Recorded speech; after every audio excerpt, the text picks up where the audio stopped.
এই মুহূর্তের বড় খবর হচ্ছে মার খেলো অভিষেক বন্দ্যোপাধ্যায়, সর্বভারতীয় তৃণমূল কংগ্রেসের সর্বভারতীয় সভাপতি। গেছিল সোনারপুরে। ওই ভোট পরবর্তী যে হিংসা হয়েছে সেখানে কর্মীদের বাড়িতে, বা কোনো একজন নিহত হয়েছিলেন তার বাড়িতে দেখতে গিয়েছিল। আর সেখানেই রাস্তায় ব্যাপক মারধর এবং হেলমেট নিতে বাধ্য হলো, তারপরে ডিম ছোড়াছুরি। কত যে আমরা কাহিনী এর পরবর্তী সময়গুলোতে দেখব সেটা তো এখনই বলা যাচ্ছে না বাপু, কিন্তু ওই বিষয়টা আবারও বলতে হয়, চিরদিন সমান কাহারও নাহি যায়। এই 4 তারিখের আগেই বা 29 তারিখের আগে বলা যেতে পারে ভোটের যে প্রচার, সেই প্রচারে আরামবাগে গিয়ে, নন্দীগ্রামে গিয়ে অনেক বড় বড় কথা, সাধারণ মানুষকে হুমকি।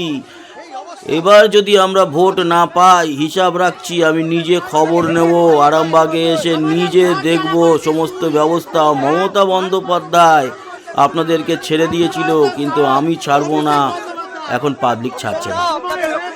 পাশ থেকে পাবলিক আবার বলছে, এই তোর জন্য আমি বাড়ি ছাড়া ছিলাম। তারপরে দেখুন একটা জায়গায় দেখতে পারবেন যে একেবারে ওকে ঠুসে দিয়েছে রাস্তার মধ্যে। এই হচ্ছে অবস্থা। কি নাকি অ্যাসিড টেস্ট করতে যাওয়া। তার মানে হচ্ছে এই ভোট পরবর্তী সময় বেশ কিছুটা গ্যাপ নিয়ে, এই দেখুন দেখুন এই দেখুন হেলমেট খুলে নিয়ে মেরেছে রাস্তার মধ্যে। কি অবস্থা দেখুন, ওই যে পড়ে গেছে, ওই যে বুকে লেগেছে, দেখতে পাচ্ছেন মাঝখানে। দেখুন, চিরদিন সমান কাহারও নাহি যায়। আজকে কিন্তু সিআইডি এসছিল হরিশ মুখার্জি রোডের বাড়িতে, সেখানে তাকে পায়নি।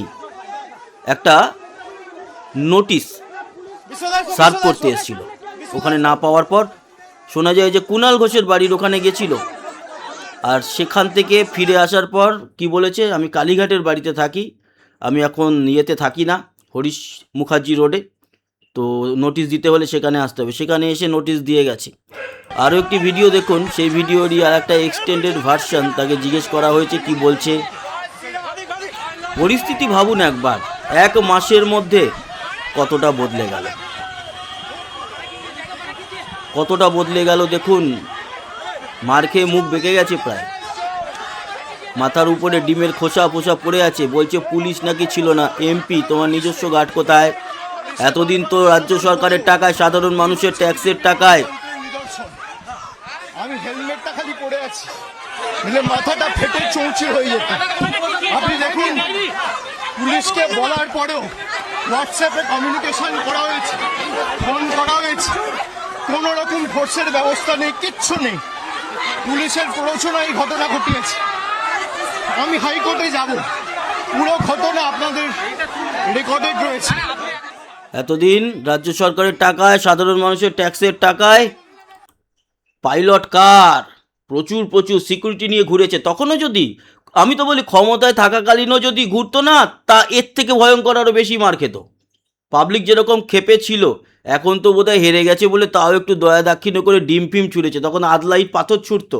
এর আগে ক্ষমতায় থাকাকালীন যদি এরকম রাস্তায় বাইকের পিছনে বসে বেরোতো, 4 চাকা ছেড়ে আবার স্টান্টবাজি করতে গেছে, বাইকে চেপে একেবারে যেন পরিদর্শনে বেরিয়েছে, বিরাট বড় লাট সাহেব দিয়েছে পাবলিক। তো আর বেশি বড় করলাম না, আপনারা বলবেন আপনাদের রিয়াকশান কি এই ভিডিওটা দেখার পর, জানাবেন। আমার কিছু বলার নেই এখন, যে খবর ছিল, ভিডিও ছিল, আপনাদের দেখিয়ে দিয়েছি, বাকিটা আপনারা বলবেন। ভালো থাকবেন আর সাবস্ক্রাইব করে সঙ্গে থাকবেন। আবার দেখা হচ্ছে, টাটা।